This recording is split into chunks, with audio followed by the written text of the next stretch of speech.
दूसरा राजा अध्याय 12। यहोआश का राज्य। येहू के राज्य के 7वें वर्ष में योआश राज्य करने लगा और यरूशलेम में 40 वर्ष तक राज्य करता रहा। उसकी माता का नाम सिब्या था, जो बेरशेबा की थी। और जब तक यहोयादा याजक योआश को शिक्षा देता रहा, तब तक वह वही काम करता रहा जो यहोवा की दृष्टि में ठीक है। तो भी ऊंचे स्थान गिराए न गए। प्रजा के लोग तब भी ऊंचे स्थान पर बलि चढ़ाते और धूप जलाते रहे। योआश ने याजकों से कहा, पवित्र की हुई वस्तुओं का जितना रुपया यहोवा के भवन में पहुंचाया जाए, अर्थात गिने हुए लोगों का रुपया, और जितना रुपया देने के जो कोई योग्य ठहराया जाए, और जितना रुपया जिसकी इच्छा यहोवा के भवन में ले आने की हो, इन सब को याजक लोग अपनी जान पहचान के लोगों से लिया करे, और भवन में जो कुछ टूटा फूटा हो उसको सुधार दे। तो भी याजकों ने भवन में जो टूटा फूटा था उसे योआश राजा के राज्य के 23वें वर्ष तक नहीं सुधारा था। इसलिए राजा योआश ने यहोयादा याजक और याजकों को बुलवाकर पूछा, भवन में जो कुछ टूटा फूटा है उसे तुम क्यों नहीं सुधारते? अब से अपनी जान पहचान के लोगों से और रुपया न लेना, और जो तुम्हें मिले उसे भवन के सुधारने के लिए दे देना।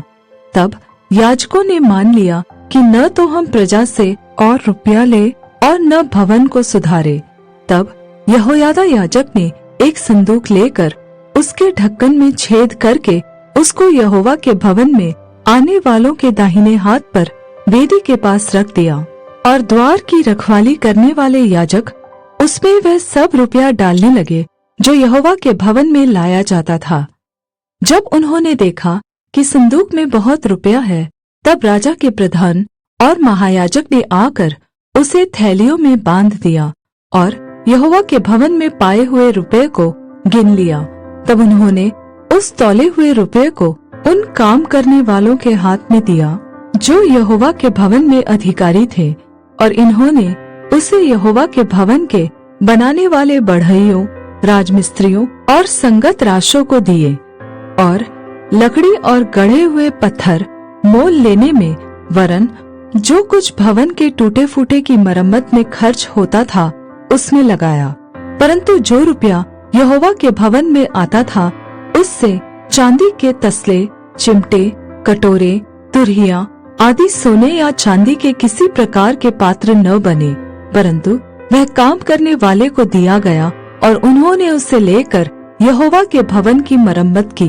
और जिनके हाथ में काम करने वालों को देने के लिए रुपया दिया जाता था, उनसे कुछ हिसाब न लिया जाता था, क्योंकि वे सच्चाई से काम करते थे।